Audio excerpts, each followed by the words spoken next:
Hi, welcome to the fourth section of this course. In this section, we're going to talk about higher order components.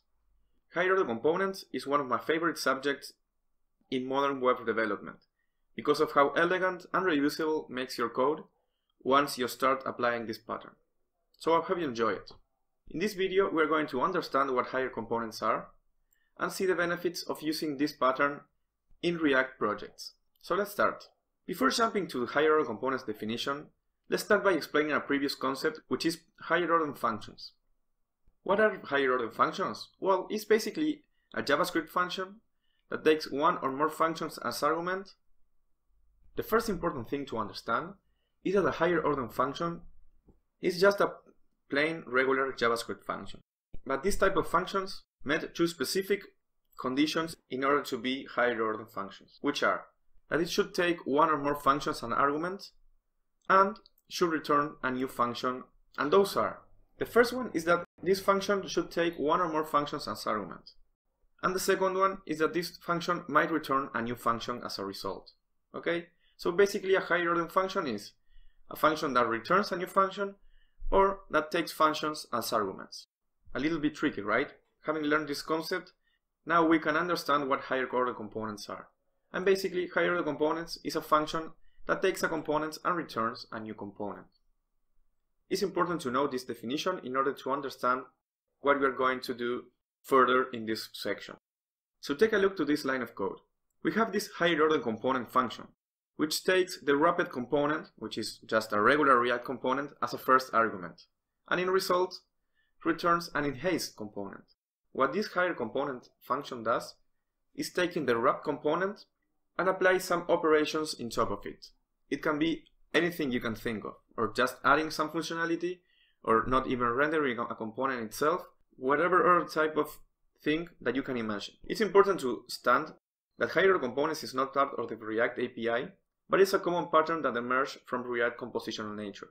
You will see that this pattern is pretty common in React development nowadays, and there are many libraries out there that are basically higher order components that transforms your component into something else.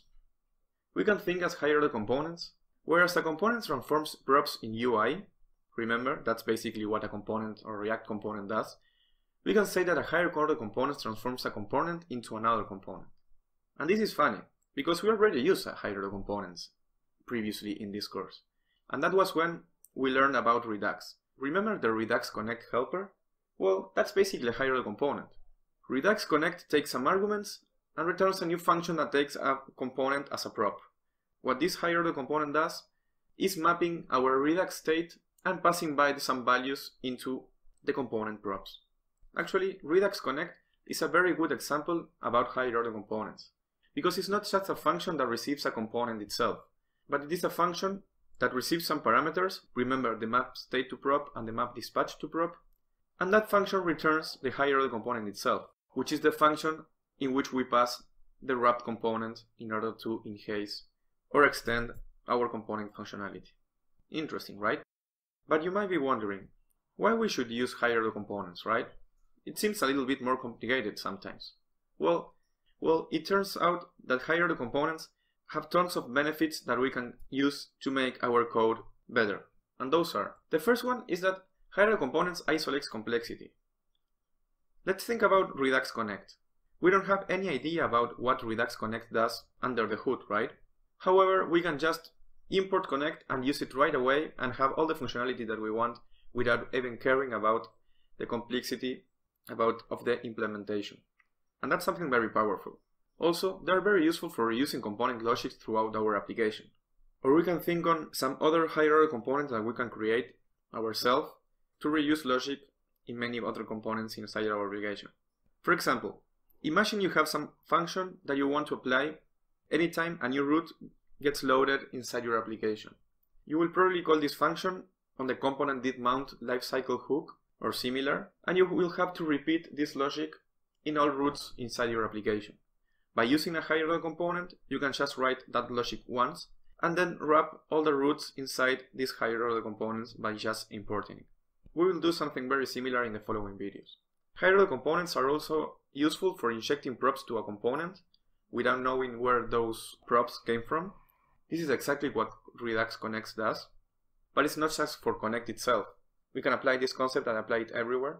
And then, which is one of my favorite reasons about using higher order components, is that they enables you to write always functional component instead of class component. We will see why. But basically, we can write higher order components for creating states, instances, or last subject hooks, and having our JSX, and use those higher order components to leave our components just functional. And that's all the theoretical things that you have to know about higher order components. Then, the best way of learning about higher order components is just by using them.